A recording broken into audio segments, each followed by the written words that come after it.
Dear friend, if you ever wish to make an authentic village, here's our recipe. Don't start with bricks or blueprints or spreadsheets. Start with people.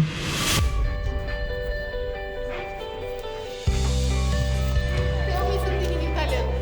Mamma mia. Mamma mia.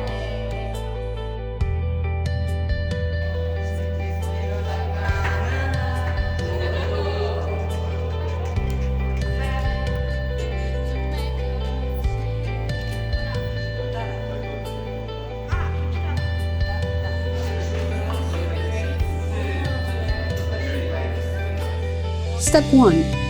Blindfold. Not for secrecy, but for trust. Let them taste with no clue what's on the spoon. Sweet? Sour? Sauerkraut?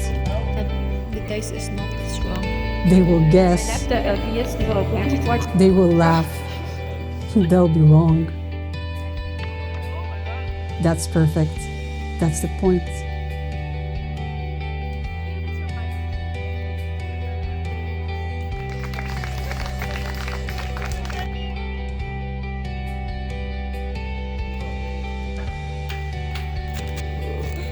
Step 2. Forage. Take them walking among nettles and thyme. Show them leaves that heal bellies and teas that soothe hearts. Nobody will remember the Latin names, but everybody will remember the taste of nature's gifts. That and the sun's capacity to be an oven.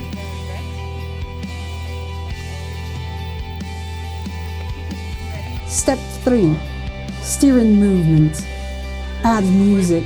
Doesn't matter which kind.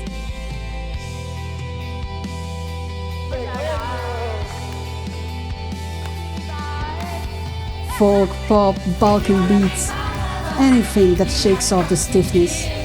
Let them dance until they forget they were strangers.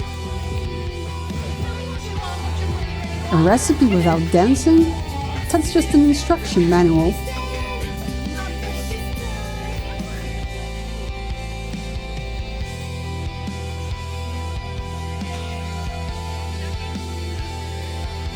Step 4. Bind the mixture. Hugs. As many as it takes.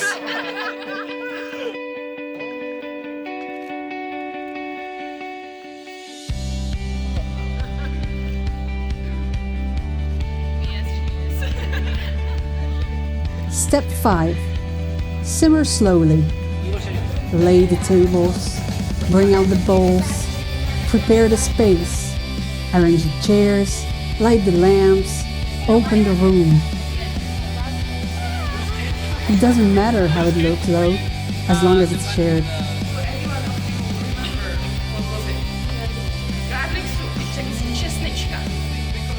This is when you know the dish is nearly done.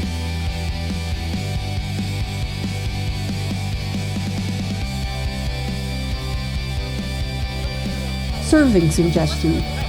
Do not plate individually. That's not how villages are made.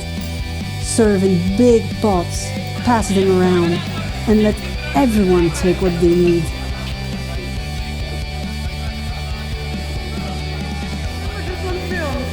There's one film. Wait, And here's the secret. This recipe is never finished in the kitchen. You have to take it home, cook it again, with your own people, in your own way. That's how you keep the village alive. Through authentic food and authentic connections that transcend everything.